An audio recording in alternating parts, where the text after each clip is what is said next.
لیتے ہیں. میرے پاس ایک خاتون آئی, کہنے لگی کہ 50,000 روپیہ قرض لیا تھا تو سود پہ لیا تھا میں نے, اب 1.5 لاکھ روپیہ ہو گیا ہے, تو وہ وعدہ آ گیا تو میں دے نہیں پا رہی.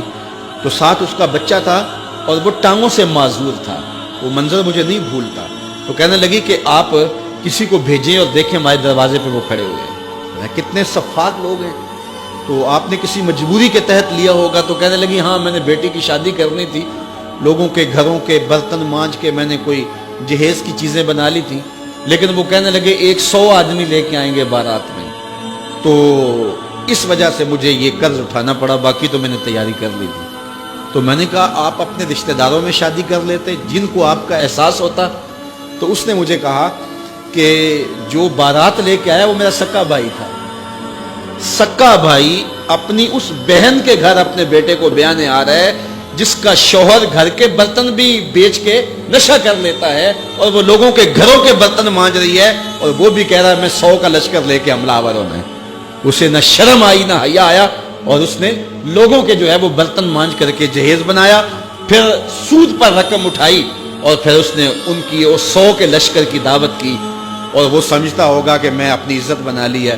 اور میاں تو 3 بندے لے کے آ جاتا اور کہتا کہ ہم کھانا کھا کے آئیں گے, آپ کے گھر سے چائے پیئیں گے. عرش کا رب اتنا راضی ہوتا کہ تجھے اتنا نوازتا کہ تجھے کوئی کمی باقی نہ رہتی. لیکن غریب بھی غریب پہ ظلم کر رہا ہے, امیر بھی امیر پہ ظلم کر رہا ہے. تو یہ رسمیں ختم ہونی چاہیے, اور یہ دنیا میں کسی خطے میں یہ بیماری نہیں ہے سوائے بر صغیر کے. اور وہ کیا, یہ جہیز, کہ باپ ساری زندگی کماتا رہتا ہے اور بیٹی کو دیتا ہے, پھر دوسری بیٹے کے لیے کماتا ہے, پھر تیسری بیٹی کے لیے کماتا ہے, اور ساری زندگی جو ہے وہ جہیز میں لٹا دیتا ہے. اور لوگ مطالبہ کرتے ہیں کہ ہمیں اتنا جہیز دیا جائے. پوری دنیا میں یہ کہیں نہیں ہوتا, نہ شرق میں نہ غرب میں, کہیں بھی نہیں, صرف بر صغیر. اور یہ ایک ہندوانہ رسم ہے, اور اس رسم کو ہم سینے سے لگایا ہوا ہے, اور اس پر اتنی سختی سے پابند ہے کہ دیکھا جاتا ہے کہ یہ چیز بھی ہونی چاہیے, یہ چیز بھی ہونی چاہیے, یہ بھی چیز ہونی چاہیے.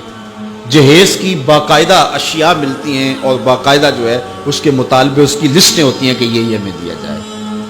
بھلا کوئی جہیز سے بھی امیر ہوا ہے اور اس کے مسائل دور ہوئے ہیں؟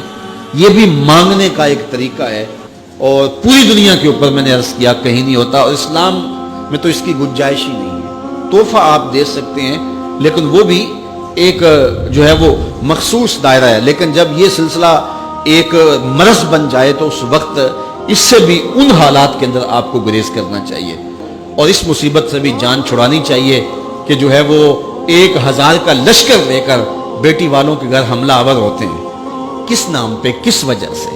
اور وہ لوگوں سے قرض اٹھاتے پھرتے ہیں. اور اس کے لیے ظاہر ہے جو بیٹیوں کے ماں باپ ہیں ان کے لیے اس کے خلاف جہاد کرنا بہت مشکل ہوگا.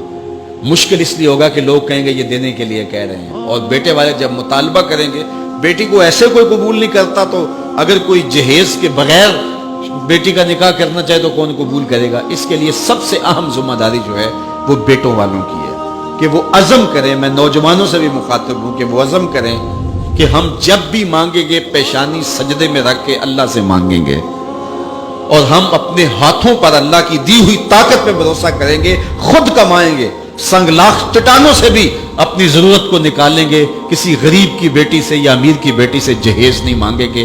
جس نے بیٹی دے دی اس نے کیا باقی رکھا ہے؟